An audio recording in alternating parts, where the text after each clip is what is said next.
पश्चिम बंगालमध्ये टीएमसीची म्हणजेच ममता बॅनर्जींची 15 वर्षांची सत्ता अखेर गेली। भाजपने टीएमसीचा पराभव केला असून तब्बल 190 जागांवर आघाडी घेतली। त्यामुळे भाजपचाच मुख्यमंत्री होणार हे निश्चित झालंय। पण पहिल्यांदाच पश्चिम बंगालमध्ये सत्ता स्थापन करणाऱ्या भाजपचा मुख्यमंत्री कोण असणार याची चर्चा सुरू झाली आहे। त्यातच सुवेंदू अधिकारी यांचं नाव समोर आलंय।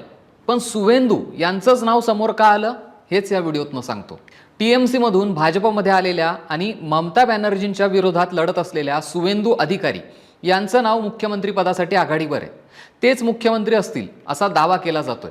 सुवेंदू अधिकारी यांनी 2019ला ममता बॅनर्जी यांचा नंदीग्राम मतदारसंघात पराभव केला होता।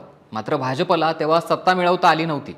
आता तिथल्या भवानीपूर या ममता बॅनर्जींच्या विधानसभा मतदारसंघातून ते निवडणूक लढलेत।